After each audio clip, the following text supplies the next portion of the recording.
راضی کر لو، اللہ کو راضی کر لو۔ مسلمان ہونا بہت بڑی دولت ہے۔ میں 6 بر اعظم پھرا ہوں، دنیا کے بادشاہوں سے ملا ہوں، مالدار فقیروں سے ملا ہوں، جنہیں اللہ کا نہیں پتہ، ان سے زیادہ درد مند انسان دنیا میں کوئی نہیں۔ جنہوں نے اللہ کو بھلا دیا ان سے زیادہ دکھی انسان کوئی نہیں۔ جنہوں نے اللہ کو بھلا دیا ان سے زیادہ ناکام انسان کوئی نہیں۔ اللہ کو پا لینے والا کبھی نہ ہارا، اور اللہ کو کھو دینے والا کبھی نہ جیتا۔ اللہ کو راضی کرنے والے کے مقدر میں ہار نہیں ہے، چاہے سولی پہ لٹک جائے، چاہے ٹکڑے ٹکڑے کر دیا جائے، چاہے آگ میں جلا دیا جائے، چاہے جانوروں کے آگے قیمہ کر کے پھینک دیا جائے۔ جس نے اللہ کو پا لیا وہ کبھی نہ ہارا، اس نے کچھ نہ کھویا، اس نے سب کچھ پایا۔ اور جس نے اللہ کو کھو دیا اس نے سب کچھ کھو دیا، سب کچھ لٹ گیا۔ بھائیو، میں آج جھولی پھیلانے آیا ہوں، میں سیاسی آدمی نہیں ہوں، میں جھولی پھیلانے آیا ہوں، ووٹ کے لیے نہیں۔ میں اس بات کی جھولی پھیلانے آیا ہوں کہ آج تم سارے کلمہ گو مسلمان بھائی اللہ کو راضی کر لو، اللہ کو راضی کر لو۔ جتنا بڑا سودا کرنا پڑے کر جاؤ، جتنی بڑی قیمت دینی پڑے دے جاؤ، اور اپنے اللہ کو راضی کر جاؤ۔ جان پہ کھیلنا پڑے کھیل جاؤ، مال لٹانا پڑے لٹا دو، عزت آبرو داؤ پہ لگے لگا دو، پر اللہ کو نہ ہاتھ سے جانے دو۔ اللہ تمہارا ہے تو سب کچھ تمہارا ہے، اللہ تمہارا نہیں تو کچھ بھی تمہارا نہیں ہے۔ فرعون کی باندھی مسلم عورتیں بہت سی موجود ہیں بیان میں، عورتوں کے لیے سنا رہا ہوں، تمہارے لیے بھی سنا رہا ہوں۔ فرعون کی ایک باندھی تھی، مسلمان ہو گئی۔ عورت تو کمزور ہوتی ہے، پھر وہ باندھی ہو تو اور کمزور ہوتی ہے، اور کلمہ چھپتا نہیں ہے۔ اس کا ایمان اس کے دل میں تھا، پر وہ نکل ہی پڑا۔ خوشبو کون چھپا سکے؟ خوشبو کیسے چھپ سکتی ہے؟ اس کے ایمان کا پتہ چل گیا۔ فرعون نے اسے پکڑوایا۔ اس کی 2 بیٹیاں تھیں، ایک دودھ پیتی تھی، ایک انگلی پکڑ کے چلتی تھی۔ اس نے بڑے کڑا میں تیل ڈالا، اس کے نیچے آگ جلائی، تیل کھولنے لگا، اس نے دربار سجایا، اور اس کا اپنی باندھی کو بلایا، اس کی 2 بیٹیوں کو بلایا۔ یہ مائیں سن رہی ہیں کہ ماں اولاد کے لیے کیا کچھ کر گزرتی ہے، کیا کچھ کر گزرتی ہے۔ مامتا سے تاریخ بھری پڑی ہے، اور اللہ نے بھی جو اپنی محبت کو تشبیہ دی ہے کہ میں اپنے بندوں سے محبت کرتا ہوں، تو باپ کی محبت سے تشبیہ نہیں دی۔ اللہ نے کہا میں ماں سے 70 گنا زیادہ پیار کرتا ہوں۔ اس نے کہا فرعون نے کہا اگر تو موسیٰ کے رب پہ ایمان لائی تو تیری دونوں بیٹیوں کو جلا دوں گا اس تیل کے اندر، اور تجھے بھی جلا دوں گا اس تیل کے اندر۔ ہاں، لوگ سمجھتے ہیں موت بہت بڑی سزا ہے۔ ارے جس نے اللہ کو پا لیا اس کے لیے موت تحفہ ہے۔ وہ دنیا کے دکھوں سے نجات پا گیا اور آخرت کی نعمتوں کا حقدار بن گیا۔ تو فرعون کی باندھی نے کہا فرعون یہ تو میری 2 ہیں، اگر میرے پاس اور ہوتی، میرے پاس 100 ہوتی تو میں 100 بھی اللہ کے نام پہ قربان کر دیتی۔ فقض ما انت قاض، کر جو تجھے کرنا ہے۔ انہیں بڑی بیٹی کو پکڑا، انہیں کہا اماں ہائے اس ماں سے پوچھو جس کے آگے جلتا ہوا تیل اور اس کی بیٹی کو ڈالا جا رہا ہو، اور وہ اماں کہے، اور اس کا ایک بول ماں کا، ایک بول بیٹی کی جان بچا سکتا ہو۔ کلمہ کفر کہہ جا، گھر میں جا کے توبہ کر لے، معاف ہو جائے گا، میں قربان جاؤں۔ ایک مقام ایمان کا ایسا آتا ہے کہ قربان ہونا زیادہ محبوب ہو جاتا ہے جان بچانے سے۔ میں نے کہا اماں، میں نے کہا بیٹی صبر، اللہ کے نام پہ قربان ہو جا۔ ادھر آ ستمگر ہنر آزمائیں، تو تیر آزما ہم جگر آزمائیں۔ اہ نہ کر لبوں کو سی عشق ہے دل لگی نہیں، سینے پہ تیر کھائے جا، آگے قدم بڑھائے جا، یا زبان حال سے کہہ دے کہ ہاں ستائے جا۔ ہاں عشق کی آگ ایسے ہی بھڑکتی ہے، شمع ایسے ہی فروزاں ہوتی ہیں، یہ کمکمے تو بجھ جاتے ہیں، لیکن یہ ایمان والے جو شمع جلا گئے یہ آج تک روشن ہیں، جن کی روشنی میں چلنے والوں کو راستہ مل رہا ہے۔ انہیں بڑی بچی کو پکڑا، ٹانگوں سے پکڑ کے یوں ڈالا، وہ ہائے کرتی گئی اور وہ چٹک گئی اور وہ جل گئی اور وہ بھن گئی مچھلی کی طرح، تلی گئی مچھلی کی طرح۔ ماں ہے، اس کا کلیجہ پھٹ گیا لیکن آنکھوں سے آنسو کا ایک قطرہ نہیں نکلا۔ صبر دیکھنا ہو تو اسے دیکھو، صبر پڑھنے سے نہیں آتا، اسے دیکھو، اسے دیکھو، ایک قطرہ نہیں نکلا تو اس نے کلیجہ پھٹ گیا۔ تو اللہ نے ماں کی آنکھوں سے پردہ ہٹایا اور اس نے دیکھا اپنی بیٹی کی روح کو نکلتے ہوئے۔ بیٹی کہہ رہی اماں صبر کرو، ابھی جنت میں اکٹھے ہو جائیں گے۔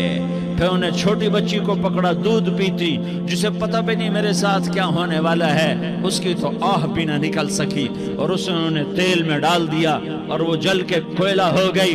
ماں کی آنکھوں سے پردہ ہٹایا، اللہ نے ماں نے بچی کی روح کو نکلتے دیکھا کہ اماں صبر صبر، ابھی اکٹھے ہو جائیں گے۔ پھر جب اس کو پکڑنے لگے تو اس نے کہا فرعون میری ایک خواہش پوری کرو گے؟ کہ کیا؟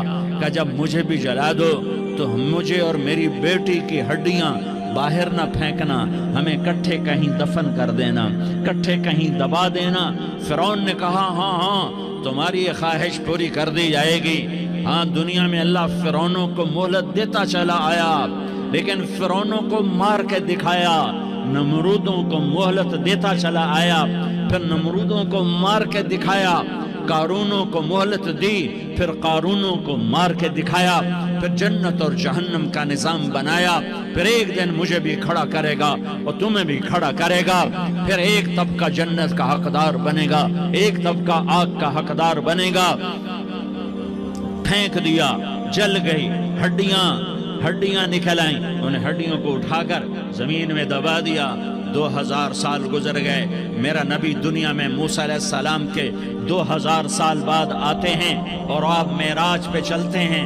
جب آپ بیت المقدس سے معراج کو اٹھے تو آپ کو زمین سے جنت کی خوشبو آئی، تو آپ نے ارشاد فرمایا جبریل میں جنت کی خوشبو سونگ رہا ہوں، یہ کہاں سے آ رہی ہے؟ تو آپ نے جبریل نے عرض کی یا رسول اللہ فرعون کی باندی اپنی بیٹیوں کے ساتھ، اپنی ہڈیوں کے ساتھ جس جگہ پر دفن ہے، جس دن اسے دفن کیا گیا تھا اس دن سے آج تک یہ خوشبو آ رہی ہے، اور یہ قیامت تک خوشبودار رہے گا۔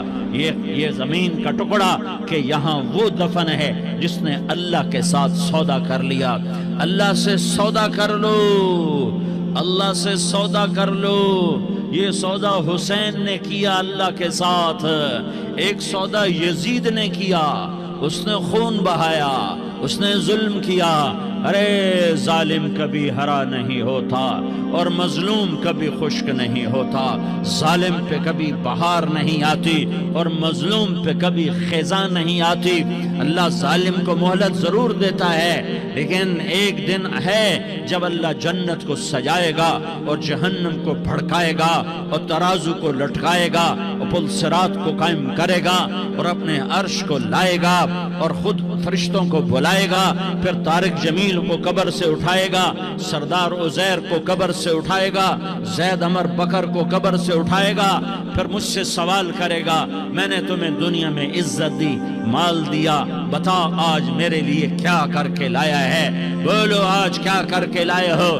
یا اللہ کی قیامت سے ٹکر لے جاؤ، یا اللہ کی جہنم کو پانی سے بجھا دو، یا اللہ کی جنت کو آگ لگا دو، یا قبر میں جانے سے انکار کر دو، یا موت سے لڑنے کی طاقت دکھا دو، یا یہ طرز زندگی چھوڑو جس نے ہمیں ہلاک کر دیا، اللہ کے سامنے رسوا کر دیا۔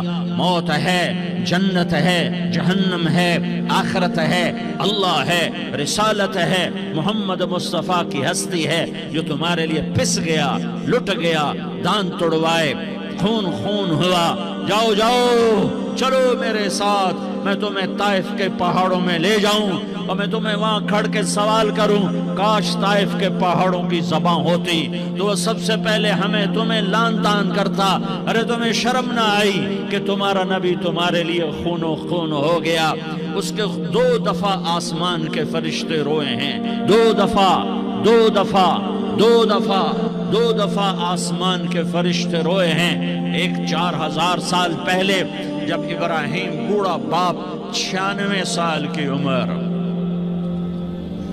اور 6 سال کا بچہ، اور حکم دیا جا رہا ہے دشمن کے گلے پہ چھری چلانا تو بڑا آسان ہے کہ انسان جب وحشی بن جاتا ہے، جانور بن جاتا ہے، سانپ بن جاتا ہے تو اسے ڈسنے میں کوئی آر نہیں ہوتا، اسے کاٹنے میں کوئی آر نہیں ہوتا، لیکن سامنے تو اسماعیل کھڑا ہے، 86 سال کی عمر میں بیٹا ملا اور باپ 92-94 سال کا بوڑھا ہو گیا، اور میرا رب کہتا ہے ابراہیم اسماعیل کی گردن پہ چھری چلا دے، میں دیکھنا چاہتا ہوں تو میرا ہے یا اسماعیل کا ہے، تیرے دل میں ہوں یا اسماعیل ہے؟ کہ میرے رب ہزاروں اسماعیل تجھ پہ قربان کر دوں۔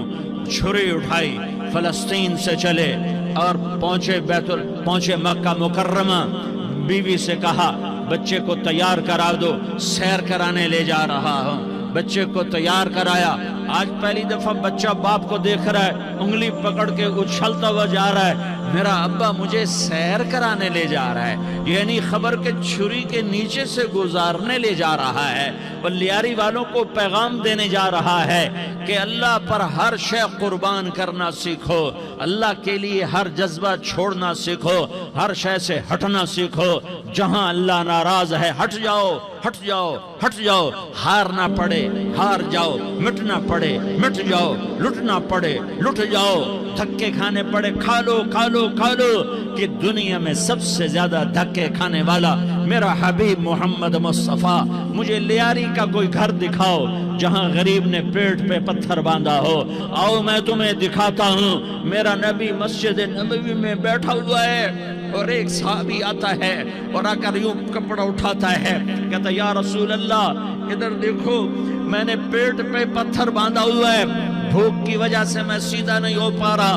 2 جہان کا سردار، مقام محمود کا مالک، عرش فرش پر جس کے نبوت کے ڈنکے، محمد جس کا نام، احمد جس کا نام، طٰہٰ جس کا نام، یاسین جس کا نام، پیٹ سے پتھر، پیٹ سے کپڑا ہٹاتا ہے اور فرماتا ہے دیکھ میرا صحابی، تیرے پیٹ پر 1 پتھر ہے، میرے پیٹ پہ 2 پتھر بندھے ہوئے ہیں، میرے پیٹ پر 2 پتھر بندھے ہوئے ہیں۔ ہاں ابراہیم نے چھری نکالی، بیٹا تیرے ذبح کرنے کا حکم ہو چکا ہے۔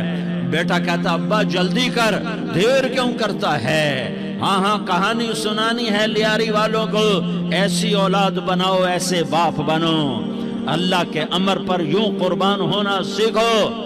اور اب معصوم بچے کو حیران ہو کر ابراہیم دیکھتا ہے، بیٹا تجھے پتہ ہے میں کیا کہہ رہا ہوں؟ کہاں پتہ ہے، آپ کہہ رہے ہیں میں ذبح کروں گا تو میں مر جاؤں گا، میں مر جاؤں گا تو مجھے آپ کی جگہ اللہ ملے گا، اللہ آپ سے بہتر ہے، مجھے دنیا کی جگہ جنت ملے گی، جنت دنیا سے بہتر ہے۔ پھر معصوم بچے کو ماں یاد آ جاتی ہے، پھر کہتا ہاں مجھے اپنی ماں کا غم ضرور ہے، اسے بڑا صدمہ ہوگا میرے مرنے کا۔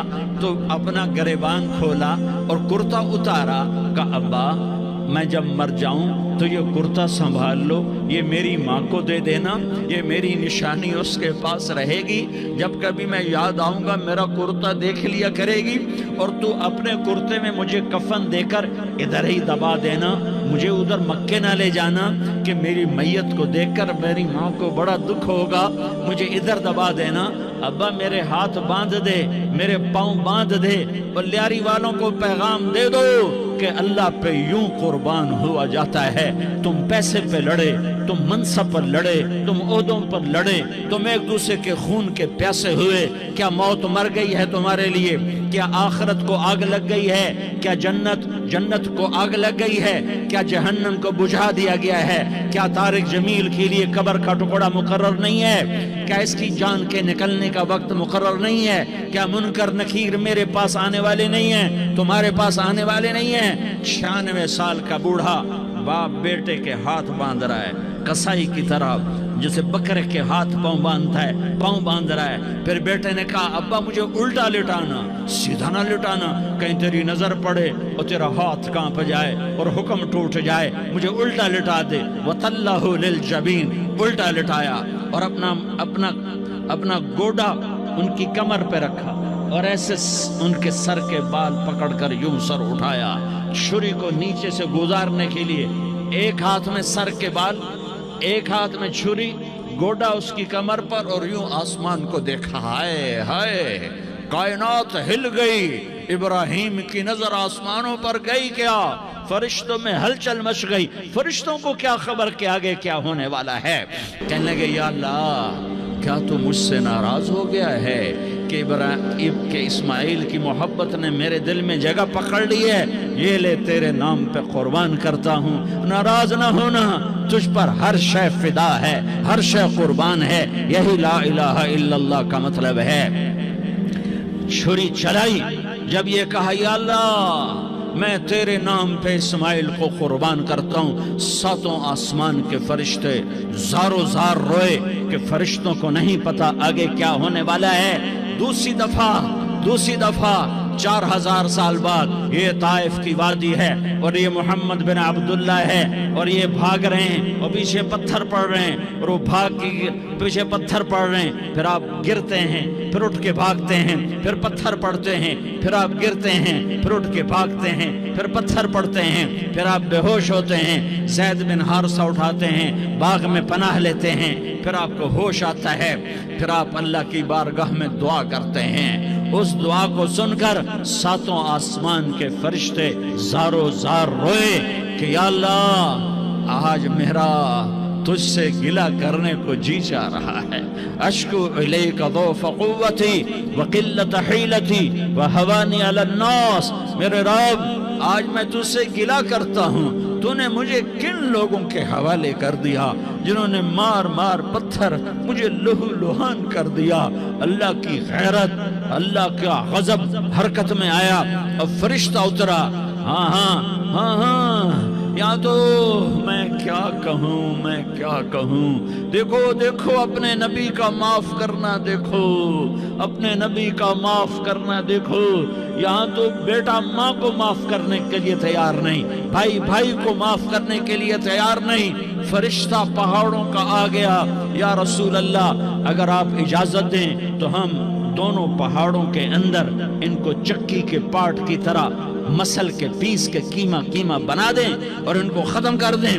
تو میرے نبی نے فرمایا نہیں، مجھے امید ہے اگر انہوں نے کلمہ نہیں پڑھا تو ان کی نسلوں میں کوئی کلمہ پڑھنے والا آئے گا۔ میں نے معاف کیا ہے، اللہ کو پا لیا، سب کچھ پا لیا، اللہ کو کھو دیا، سب کچھ کھو دیا۔ یہ لا الہ الا اللہ کا پیغام ہے، یہ لا الہ الا اللہ کا پیغام ہے، یہ لا الہ الا اللہ کا پیغام ہے کہ مرنے سے پہلے اللہ کو راضی کر جاؤ۔ ہاں حسین نے اللہ کو راضی کیا، یزید نے حکومت کو راضی کیا، اس نے حکومت پالی، وہ حکمران بنا، اس کے خاندان نے حکومت کی اور حکومت اس کی باندھی بنی، اور حسین نے جان دے کر نیزے پہ سر چڑھا دیا۔ کائنات کا افضل ترین خون ایسے پانی کی طرح سستا ہو کے زمین پر بہا۔ ظالم مظلوم کی کہانی کوئی نئی نہیں ہے، پرانی ہے، لیکن میں فقیر کی بات یاد رکھنا، مظلوم کبھی ناکام نہیں ہوتا اور ظالم کبھی کامیاب نہیں ہوتا۔ مظلوم بن جاؤ حسین کے ساتھی بن جاؤ گے، ظالم بنو گے تو یزید کے ساتھی بنو گے۔ محرم میں کیا سارا سال یزید پہ لعنت پڑتی ہے، لیکن ظلم کرنے والا یاد رکھ لے کہ یزید کے ساتھ کھڑا کیا جائے گا۔ یزید کے ساتھ کھڑا ہونا کون پسند کرے گا؟ مظلوم بن جاؤ۔